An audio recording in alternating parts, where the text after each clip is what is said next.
Welcome back to another edition of the Disney Dish podcast with Jim Hill. It's me, Len Testa, and this is our show for the week of February 24th, 2020. On the show today, it's the news, plus listener emails. And in our main segment, Jim gives us the history of the upcoming Remy's Ratatouille adventure ride at Epcot. Let's get started by bringing in the man who points out that the trees cut down to make Jenga blocks are forced to relive their own deaths every time they're used. It's Mr. Jim Hill. Jim, how's it going? Man, have you ever seen those oversized versions of Jenga? I mean, the big blocks where you can make like the 6-foot tall tower. It's literally Jenga for adults. And I thought, well, you know what, Len mentioned this. I'll do some research out ahead. I'll have some funny stories. And it's like, trust me, Len, you do not want to research, you don't want to Google Jenga for adults. No, Jim, you do not. I'm not even going to attempt to type this in as you're talking. Oh, I see things written on wooden blocks that I can't unsee, Len. Mental note not to Google adult Jenga. Thank you for that, Jim. All right, Jim, let's do a quick shout out to subscribers over at disneydish.bandcamp.com.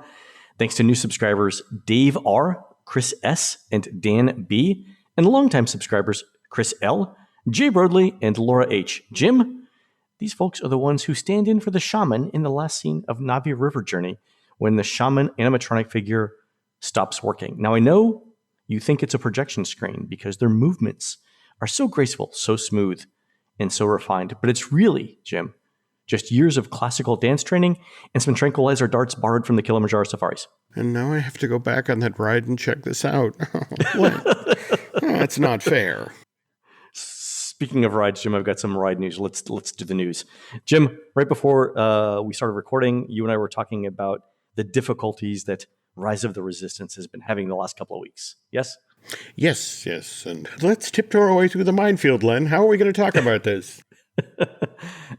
So it hasn't been running well for a couple of weeks. Mm-hmm. From what I understand, what I'm told, hypothetically speaking, not that I've heard anything, it's a temporary issue that will be resolved shortly. So the things that have been happening in the last couple of weeks aren't indicative of what's going to happen once this particular issue gets resolved going forward. And I think you'll see Disney ramping up the number of people in the boarding group relatively soon. For today, for example, so we're recording this on Wednesday the 19th at about noon. We've been counting people coming out of Rise of the Resistance all morning. Mm. They're averaging around 1,060 people an hour. That's down from about 300 people an hour from what we've seen as the peak at Disney's Hollywood Studios. So it's down 300 people an hour. And over the course of the day, that's, 4,000 guest rides. Okay. It's temporary. I get that. But at the same time, it's temporary. It's school vacation week, though.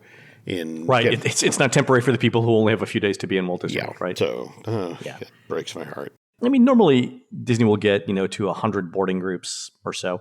They gave out 46 boarding groups this morning and then immediately moved to backup boarding groups. And the difference there, of course, is that backup boarding groups nobody's guaranteed to ride, but backup boarding groups are essentially flying standby on the ride. Now, the good news is that they've already started calling backup boarding groups, but clearly Disney's concerned about over-promising regular boarding groups to a lot of people. And remember, there's this whole procedure for getting a boarding group going forward, to Rise of Resistance at Disney's Hollywood Studios, which is in addition to the Tier 1 and Tier 2 that operates at that park. Oh, I wanted to mention that the thing that sparked this conversation was the news that Cinderella Castle at the Magic Kingdom is getting a redo for the 50th. Yeah.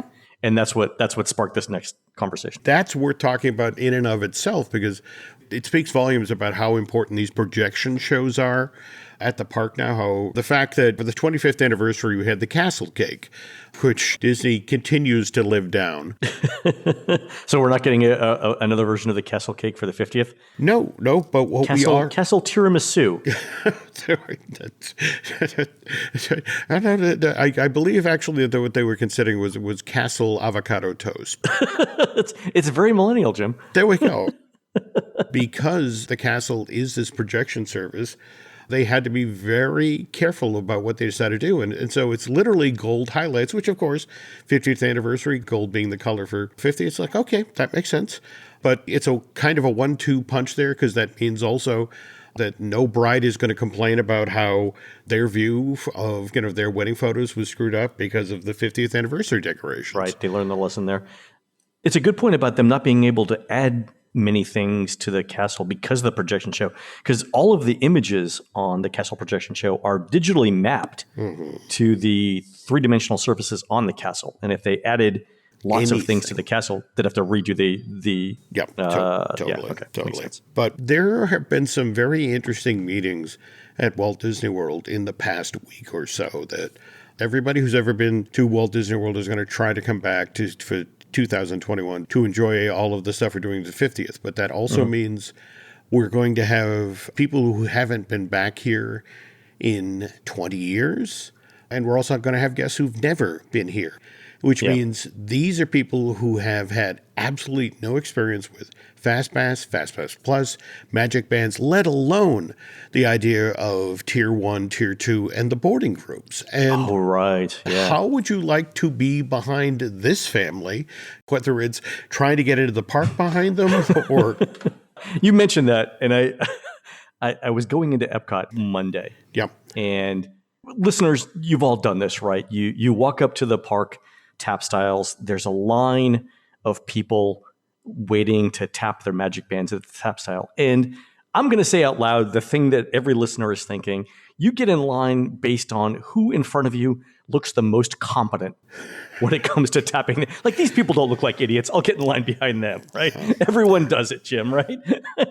That's it exactly. These people look smart. But again, people who pay thousands of dollars to come down and have no idea about this. And it's just like, what are we going to do to mitigate the situation? So they're actually having conversations now about creating a video. Khan Academy videos? Yeah, get it to the effect of, hey, you're coming to Disney World. Let's explain about these brand new technological innovations, because we note that you haven't been back here, in years. Oh, God. Could you imagine having to educate? I mean, I do imagine this because I'm actually updating the unofficial guidebook now for 2021. I've started, the first couple of chapters.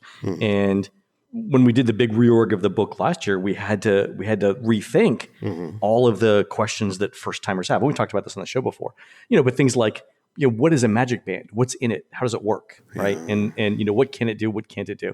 Or even like, how does FastPass work? There are people to this day, FastPass has been out forever. There's people to this day who think that simply by tapping your magic band, you get entrance into the FastPass line with nothing about reservations. So they're going to have a huge educational challenge for these folks who haven't been, ever or in, 20 years. So anyway, you were talking about Epcot. Getting through the turnstile is only the beginning of the fun. Jim. The reason why I went was because the center of Epcot Future World is now closed to pedestrian traffic. So you can still get to Spaceship Earth, but it's convoluted.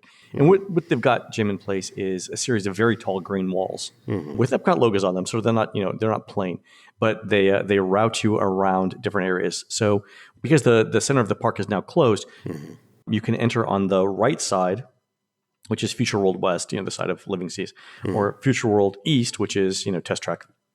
And you end up joining again at Spaceship Earth. But at Spaceship Earth is where the corrals or the lanes of construction walls start. And there are cast members with signs that say if you go to the right, you're going to pass immediately by the Seas with Nemo and Friends, and then you'll walk your way to Soarin'. That's the line that I got in. And the line was several thousand people, a couple thousand people long, it looked like. It was essentially a 6-minute continuous stream of people, large groups of people, walking from there to Soarin'. But I don't think Disney's planned for this, Jim. Because the Seas with Nemo and Friends is now the first ride that you see when you enter Future World and to the right, that the line for that has gone from like 15 or 20 minutes to an hour. Oh. And the ride is running much slower. I don't know if the ride has ever seen the sustained demand that it's getting now. Because remember, it used to be in the far corner of Future World. You used to have to walk all the way past Spaceship Earth, make a right, go through the Communicore Plaza or the Future World West Plaza, then make another right, then walk almost all the way back to the front of the park to get there. But now it's within steps of people coming in. And I think the demand for that now is putting a stress on the ride system, the Omnimover ride system. And that's something to watch. Yeah, and that's 2001? Yeah. The other thing, Jim, we walked the other. My sister and I were there. We walked the other side, so Future World East. So again, you go to Spaceship Earth. There's a sign. The cast members the signs that say, go this way to Test Track. So as soon as you get to, where the entrance is to underneath the Spaceship Earth globe, the entrance for Spaceship Earth. At that point, just right after that, you go past it, and there's guest relations. At guest relations on your left, they route you. Again, they say, if you want to go to Frozen, follow this path. Okay, so remember where you're at. You're at guest relations in Epcot, just past the ball. Normally, you'd walk straight ahead and sort of bear to the left, to get to World Showcase Norway. They have you turn around and walk back towards Universe of Energy, towards the front of the park, and you walk along the facade now for Guardians of the Galaxy roller coaster, and then you emerge on the other side of the plaza near where Wonders of Life is. And from there, you walk past Test Track and into World Showcase. But they actually have you turn around and walk all the way back to the park entrance to get to Norway, Jim. Wow. Is there some sort of small print that did the effect of, we're talking about the actual Norway, folks, not the pavilion. Just turn around, head back to the parking lot, get in your car and drive. My thing was could we just not put another monorail stop at the middle part of the loop? Because that might be the fastest thing. When I got to the point where they said Norway's this way, and they pointed me back towards the front of the park, I was like, yes, of course it is. This is the way to Norway. Let's go. Let's try it, see what happens. It's just a mess, Jim. I mean, look at those of us who experienced the redo of Disney's California DCA. Adventure from it was exactly like that, Jim. Exactly like that. It makes me wonder, given all these construction fences, if they're going to bring out the character that they use to help people get through these miles and miles of construction fences out there. What was his name? Manny the Minotaur? It did feel like Pamplona and Running with the Bulls. First one to make it there gets a fast pass. Last one gets eaten by the Minotaur. Go. Go. Good luck, guest. I will say that the facade to Guardians of the Galaxy looks very Epcot-y. Okay. Have you seen it? Sort of like the dark gray, huge, like 3 or 4 story walls with like a slash design, almost like chevrons, but not quite chevrons on the side of concrete. It looks good. Yeah. It's massive, but it looks good. Right now, it's all about, is that going to actually be ready to open? Or for that matter, is all of Epcot going to be ready to open for 2021? Because, man, that clock is ticking. The other thing I would say about Epcot, and again, we're recording this at noon on Wednesday, about an hour ago, Regal Eagle Smokehouse opened. My sister Christina was there. She says that the smoked chicken is apparently very, very good. So I'll have a full report next week. I'm going to head out there as soon as we're done here. Very cool. All right, Jim, let's do some listener emails. We've got a couple. Our pal Mark writes in and says, listening to Len and Jim over the years has taught me that when Disney does something small, there's always a bigger idea behind it. For example, the open grill with the best hot dogs in Walt Disney World in Liberty Square is also where the Muppets performed patriotic great moments in history. That seems like a small-scale test for the open-air smoker at Regal Eagle Smokehouse with a Muppet-led overhaul of American Adventure. So the question is, do we think that the next redo of the American Adventure Pavilion will include the Muppets, Jim? It's Disney, so there's that whole never say never thing, and there is Disney's America, when they were doing their version of Ellis Island, the Muppets were supposed to be the stars of that film. That said, I don't necessarily think, at least as long as Bob Iger's in charge of the company, there's all that much love for the Muppets. I don't know, and especially given that this has always been a fairly serious attraction, I don't think the Magic 8 Ball is going to say what Mark wants us to say here. We know that when Disney does refurb the American Adventure, and they need to. Again, it's 40 years old. Oh, sure. When they do it, they're going to need something temporary there. I could see a Muppet movie playing there. That's not entirely out of the realm of possibility. They've got the theater. They've got theater screens, right? Because part of the attraction itself is a film, right? Yeah. They could do that, and I wouldn't put it past them to do that. That kind of makes sense even. But actually having the Muppets in the attraction going forward, again, for another 40 years, I'd be suspicious. Yeah, same thing here. Speaking of attractions, our good friend Chris writes in with a story about Maelstrom, of all things, Jim. So Chris writes, in the mid-1980s, the Imagineers were tasked with creating Maelstrom. They had loose guidelines for the project, but otherwise were given carte blanche for the finished product because they were an experienced team that the company trusted. After months and months working on the development, the big day came, a pitch to Michael Eisner, who would hopefully give the green light to begin construction. So they're standing in the conference room, they pitch the idea in depth to Michael Eisner, and Eisner's sat there in his chair, attentive, but not sort of giving away his feelings about how he felt about it, so he was completely silent throughout.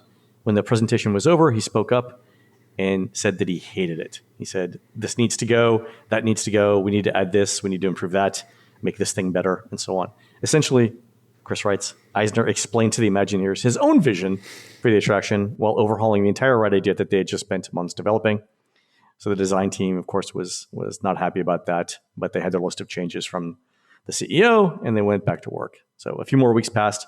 They worked really, really hard to incorporate all of Eisner's notes by the deadline for the next pitch.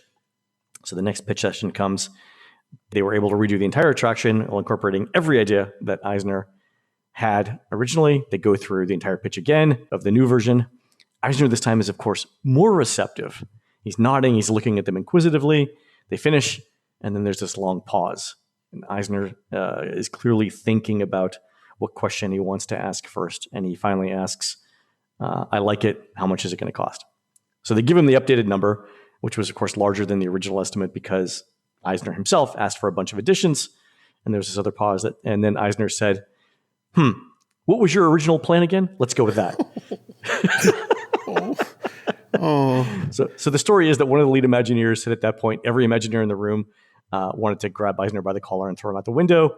They decided not to do that. And eventually everyone realized that the original idea is what they ended up with. And that's how Maelstrom was constructed. Now, I don't know if this story is true, Jim, but it sounds kind of Eisnerish, doesn't it? Oh, very much so. And this project started out as the Scandinavian pavilion, and then only then, because the three Scandinavian nations that were supposed to pay for this thing couldn't come up with the dough, it became the Norway pavilion, and then it was going to have a Trolls ride with a Sherman Brothers song attached to it. And Paul Torregino just tells all of these stories about how this project kept mutating and mutating and mutating. And I'm sure Eisner was right in the middle of all that. And yes, the fact that, they didn't bury him out back. Strength of character. Probably not a good thing not to kill the boss. Probably a good idea at the time. Yeah. All right, Jim, we're going to take a quick commercial break. And then when we come back, you're going to tell us all about how Disney is building the new Remy's Ratatouille adventure ride at Epcot. This episode is brought to you by LinkedIn. Psst, healthcare pros, word's out, and it's too good to keep quiet. Look, LinkedIn is revolutionizing job hunting, making it possible to search by specialty, shift preference, and salary. Endless scrolling is out. Whether it's a mental health therapist or dental hygienist, finding the perfect role is faster and easier than ever. Head to linkedin.com/healthcare and start your search today. You don't technically need this car. You say that out loud to yourself. You say, I have no space. You say, I'm just looking. Then you click. Then you zoom in on photo number 87 and whisper, oh no. Then you text a friend, the one who always enables you. You say to yourself, this is the last one, knowing it is not. You don't need this car. But maybe, just maybe, this car needs you. Bring a trailer. It's never just a car. This summer 2020, Epcot is getting a new family-friendly ride called Remy's Ratatouille Adventure, which I believe is a clone of the ride in Disneyland Paris. Yes? Yeah, the original opened at Walt Disney Studios Park in Paris in 2014. But yeah, there was a long, weird path to getting this ride open at that park. How do you say what a long, strange trip it's been in French? I've managed to retain out of high school friends, j'ai 12 ans, I'm 12. Not as applicable now as it was then, Jim. An omelette du fromage. So as long as I'm 12 and willing to just eat cheese omelets, I'm good. Anyway. That's the thing about the Remy's Ratatouille Adventure story. To tell this right, we got to go all 35 years back to when the Walt Disney Company finally got serious about building a theme park / destination resort in France. This was December 15th, 1985. They signed a letter of intent. March of 1987, they finally locked down with the French government the exact details of this project. And Disney prided itself on being tough negotiators, but the French were equally tough, Len. They were like, okay, so when we sign this thing today on March 1987, 1 year from today, you've started construction. And Disney blew that deadline. They didn't actually begin working till August of 88 on site. And then they had to have phase one of this destination resort, which featured a theme park based on Walt Disney World's Magic Kingdom and Disneyland Park in California, had to be open and operational within 5 years. So that was spring of 1992. And then the crucial term here, that they had to have a second gate, a theme park with a yet-to-be-determined theme, had to be open within 15 years, so spring of 2002. And again, I don't have to tell listeners to the Disney Dish about what happened after, Euro Disney opened in April of 1992, didn't meet its financial projections, debt piled up quickly, and it was only because Frank Wells was able to renegotiate with the consortium of French banks that had lent the money for the project. But by March of 1994, that new deal was in place, and the newly renamed Disneyland Paris Resort avoided bankruptcy. But as we move through the 90s, the Imagineers are trying to figure out, okay, so the park's popular. In fact, I want to say from year one, it surpassed the Eiffel Tower to become the number one tourist destination in all of France. Ooh, that hurts, but okay. Yeah, but it never met its financials. It had all of these empty hotel rooms because again, we won't get into the bullet train bringing people out of Paris, but back and forth to the park. But right, it met its attendance projections, but wasn't it that they found that people weren't spending money in the park, particularly like on merchandise and food, right? Yeah, it took them years to get a handle on what it was that the European tourists really wanted and how to get them to open their wallets. At the same time, the clock is ticking, Len. That there's that obligation to build theme park number 2, which must be open by the spring of 2002. So are you familiar with the Monty Python's Contractual Obligation album? No. It literally is the last album they owe to Arista. It came out in October of 1980. Well, Walt Disney Studios Park in Paris is literally the Walt Disney Company's contractual obligation theme park. I was there, Jim. I had to review it for the Unofficial Guide to Disneyland Paris. It was... parts of it were inexplicable in terms of trying to review it. It was this hodgepodge of ideas when it opened, none of which were well executed, none of which formed into a cohesive whole. There was what was the ride for? Was it the ride for Armageddon? Was that the? Oh God, yes. Yeah. I left that with a group of French people who turned to me and in English said, we're never getting that time in our life back. The French equivalent of there's 30 minutes we're never going to have again, right? Yeah. I'm sorry on behalf of the company. Why are you telling me this in English? Anyway. Well, Kevin Rafferty, the veteran Imagineer, the guy who wrote that wonderful new book, Magic Journey, tells this story about he was over in France and walking through this set of industrial buildings. He'd never been to the park before and was talking with an official for the park. And it's like, okay, so when do we get to the theme park? And it's like, you're in it. Yeah. The backstage tour thing was just... Yeah. Remember, they were promoting, I forget the name of the film, but it had to do with dragons in London. Yes. I mean, it was like, imagine you had to build a theme park on the cheap using only the worst movies Disney's released in the last 20 years. When they initially talked about building the second gate, which was going to be a far more lavish version of Disney MGM Studio Theme Park, the original budget for that land was $1.2 billion. And that was just phase one. Wow. Now, jump ahead to March of 2002. The entire park was built for $600 million. Opened with 10 attractions, 3 quick service restaurants, and 5 shops. The French people were not fooled. They went... and you could literally watch the attendance fall through the floor. People would go to it as part of their Walt Disney World vacation and realize within a half day, I've seen everything. There's nothing here. And they didn't come back. I mean, they'd come back and go over to Disneyland Paris, but they wouldn't go to Walt Disney Studios Park in Paris. This became particularly difficult in 2004, 2005. But of course, in 2005, Michael Eisner steps down as the head of the Walt Disney Company, and Bob Iger steps in. And Bob is the guy who negotiates a deal with Pixar in January 2006 that Disney's going to buy Pixar outright for $7.4 billion.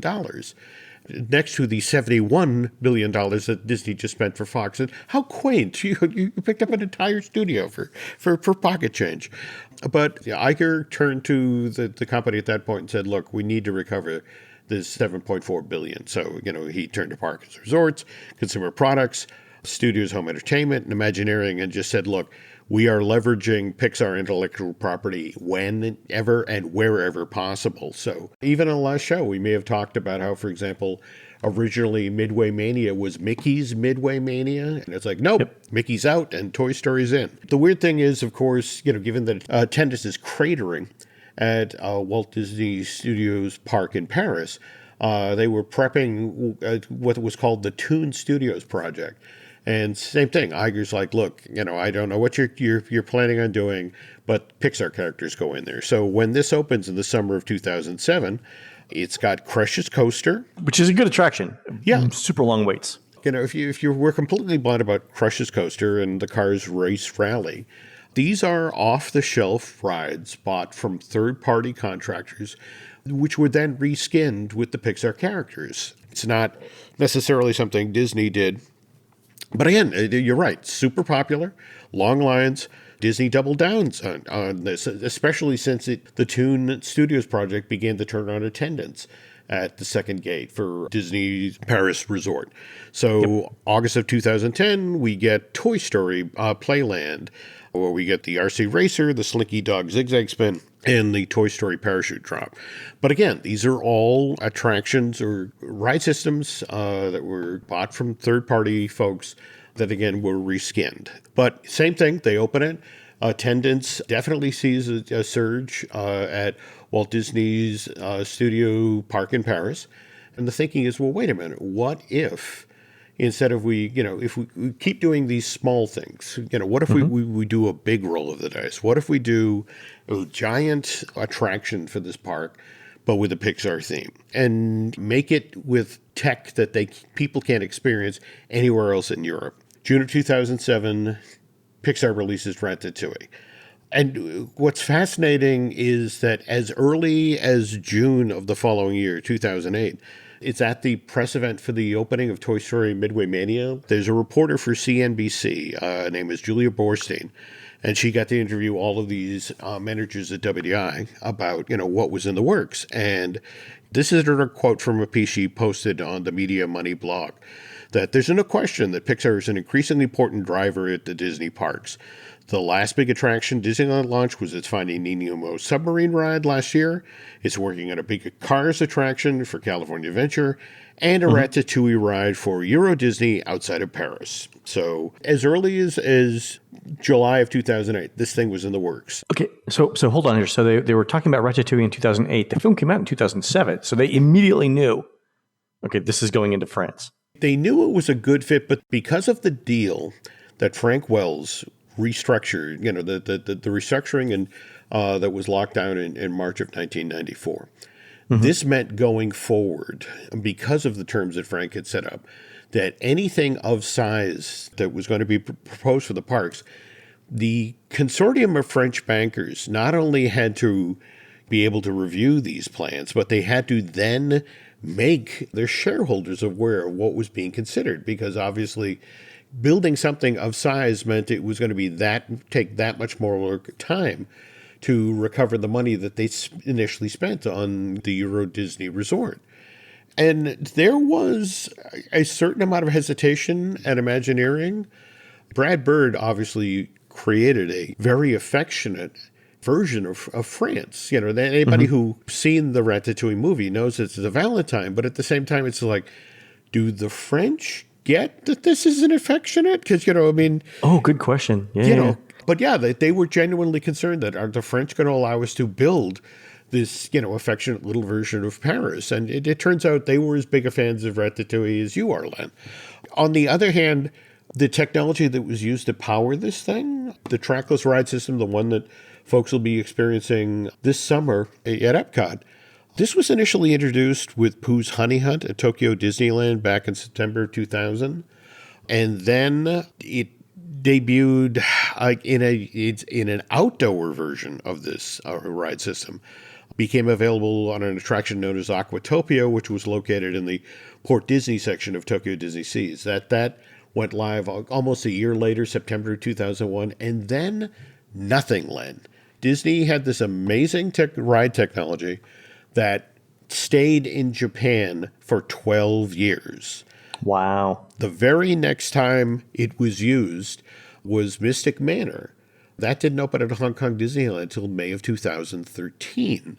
Wow. And there's always been this question about, well, why was that? Why didn't this amazing technology, everyone who rode Pooh's Honey Hunt or Aquatopia just raved about the ride experience. So it's like, why didn't this travel?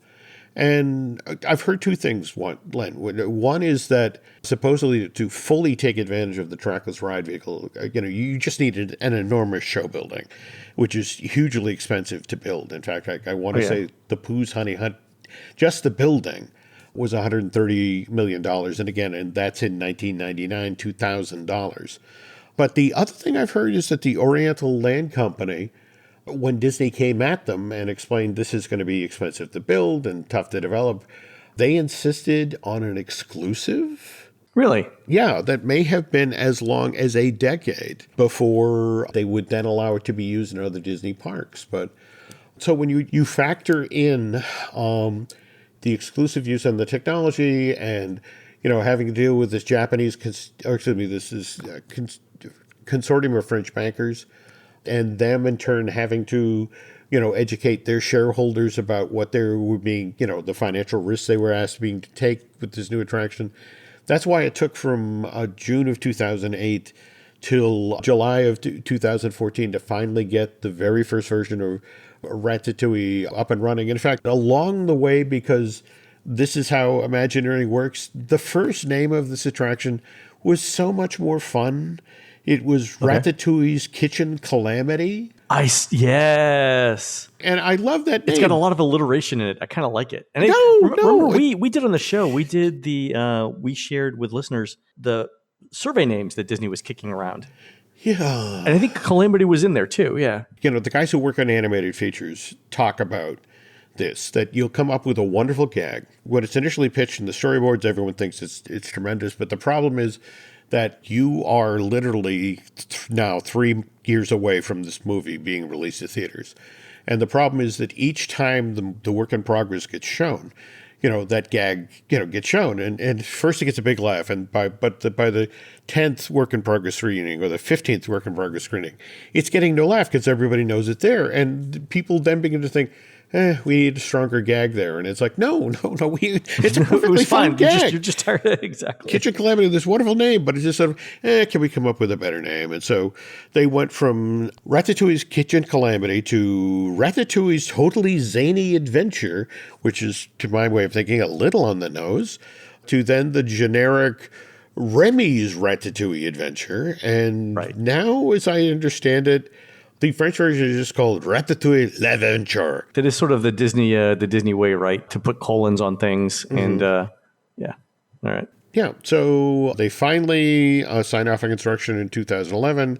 Site prep begins in 2012. It's not till March of 2013, we're at a Euro Disney shareholders meeting, that they finally admit that the attraction's finally in the works. And of course, as we've mentioned, it opened summer 2014. And then it has a huge impact on not only on... Does it really? Yeah. It's so much so on attendance, not only at Walt Disney Studios Park in Paris, but the whole Disneyland Resort, that there's this sort of pivot in the way Disney's thinking about, because they've had a minority stake in Disneyland Paris, destination resort since it's March of 1994. And maybe we need to rethink this. Maybe we need to take a majority position. And so February of 2017, Disney announces that they're going to start buying up shares of the Euro Disneyland Resort. By that summer, they've taken basically full ownership of the resort.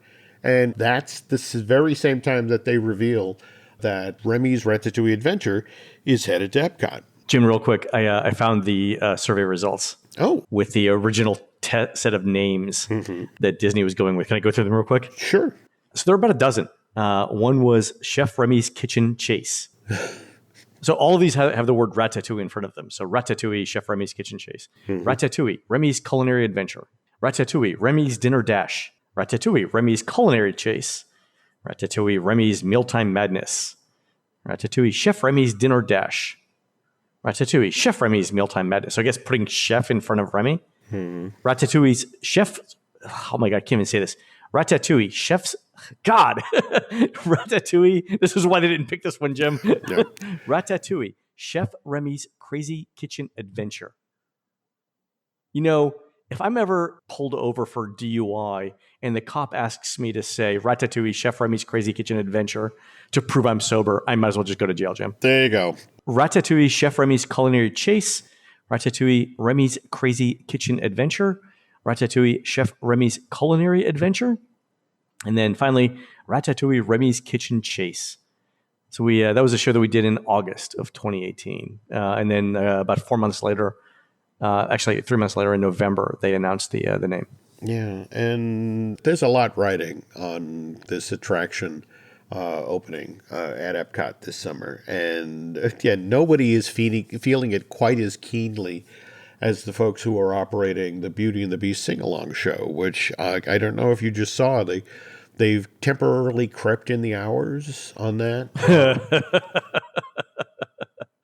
Shocked, Jim. I'm shocked to find that guest satisfaction ratings for that are not going well. Evidently, they've told the cast members they're working. It's like, look, we're just creeping the hours for now, because when Remy's Ratatouille Adventure opens this summer, we're going to be doing turn-away business, because it's like so many people are going to come for this attraction and they're going to see the line and they're going to be looking for something else. And in the end, that's actually why they made that change. No, it's a great point. In fact, it's going to completely change how people tour Epcot. And that we've been saying this since the last unofficial guide. But when Remy opens, what you're going to want to do to tour Epcot efficiently, let's assume you're not going to get a fast pass for it, right? Because it'll be in such demand, no one's going to get fast passes for it. If you don't get a fast pass, the smart thing to do is, instead of getting dropped off at the front of the park, get dropped off at Beach Club and walk to International Gateway, because you'll have like a 15-minute head start on getting to Remy from everyone else that's at the front of the park. That's a great idea. So you go through International Gateway, you'll make a right on the Pont des Arts Bridge, and then you're in France. You're right there. I worry about what this corner of the park's going to be like, between Remy's Ratatouille Adventure, the new Lagoon show, coupled with still the interest in the Skyliner. The Skyliner, I think, is one of the best things they've done. I'd heard rumors that Disney was trying to push up the opening of Harmonious, the next version of the Epcot show, before October 1st. I still think it's going to be October 1st, because at this point, they're not going to spend the money to rush something into production, because while the parks are in Asia are still closed, they're not going to spend extra money on things like that, I don't think. But yeah, they've got some stuff there. Jim, going back to Beauty and the Beast, it is one of the lowest rated things in Epcot. Wow. According to our reader surveys. Yeah, not. The thing that kind of shocked me is I finally got to see a bootleg of it, and I don't know who they farmed the animating the new LeFou footage out to. Yeah. But there's such an obvious step down in quality from the original film to this new stuff that was created, and it's just sort of like, wow. I mean, really? If you looked at the animation, I was looking at the plot, and it didn't make any sense to me. Oh, yeah. So just for context, no age group that we survey rates this thing even as average. Everyone thinks it's below average. Yeah. Oh, let me see what Impressions de France is while I'm here. No, Impressions de France is higher. Okay, yeah. Except for preschoolers. For preschoolers, Impressions de France is higher. So lesson learned in at management in Disney. But as it was explained to me this week, that when Remy opens, at that point it'll be it's going to pull people away from Then on the other side of the 50th anniversary, evidently there is discussion about doing a new, quote unquote, film for France. and then putting that back in, because the belief is that this is kind of a Band-Aid, and that 2 years in, the popularity of Remedy will fall off enough that, they won't necessarily need this safety valve, and they can go back to a more cultural program. But evidently they're already out there feeling out folks in much the same way as they had to do all the advance work out ahead of Canada far and wide. Like, we want to do a new tourism film, and we're looking for partners for 2023, 2025. Well, one of the things that's going to help Remy is that Guardians of the Galaxy will open the following summer. It will open in 2021, so it'll open next year, and that's going to pull people back into Future World. Yeah. And I think that'll balance things out. What it should also make, depending on how they do fast passes, I expect Remy to be a tier 1, along with Soarin' and Test Track. I wouldn't be surprised if one of those 2 rides maybe makes it to tier 2. Definitely when Guardians of the Galaxy comes in, I think that all the tiers in Epcot will change. But I mean, they're going to go through a year of Remy where Future World construction is going to be a mess. It's going to be the hot, new, family-friendly thing at Epcot. Everyone's going to flock to it. I wouldn't be surprised if, because of the crowds, you wouldn't see maybe even Morocco open, because Morocco doesn't have a ride. You don't have to staff it, and they could sell people food. Or the UK. UK doesn't have rides, so it wouldn't take much to staff it, and you could sell people food. I wouldn't be surprised to see the area around France open at park opening. Yeah, but just remember, though, that the wild card with the UK is we're still, in fact, has there been any movement on Cherry Tree Lane? Nothing, Jim. Nothing. Wow. Nothing. I was gonna talk about it, but there's really nothing to say other than the small couple sentence blurb that we got at D23 and the tiny few seconds of footage on the Epcot experience. For nothing about that. Well, somebody made the mistake of properly looking to see how much, money Mary Poppins Return actually made. And it's like, oh, okay. Can we say Cherry Tree Lane? We meant Cherry Tree Shed. Exactly. This was originally it was going to be a dark ride, right? Yeah. And then the last thing I heard was carousel. Now it's going to be one of those kid rides that you see in front of supermarkets that you put a quarter in. Wow. Our expectations have shrunk, Jim. There we go. So, all right, folks. That's going to do it for us today. Please head on over to disneydish.bandcamp.com, where you'll find exclusive shows never before heard on iTunes, and you can find more of Jim at jimhillmedia.com and more of me at touringplans.com. On next week's show, to prepare for the opening of Mickey and Minnie's Runaway Railway, Jim tells us how Disney trained cast members on how to be Mickey, Minnie, Donald, and Winnie the Pooh, plus other Disney characters in the parks. We're produced fabulously by Aaron Adams, who's serving his grandmother's lobster mac and cheese recipe from 4 to 10 p.m. at this weekend's Fredericksburg Lobster Festival in beautiful Fredericksburg, Texas. While Aaron's doing that, please go onto iTunes and rate our show and tell us what you'd like to hear next. For Jim, this is Len. We'll see you on the next show.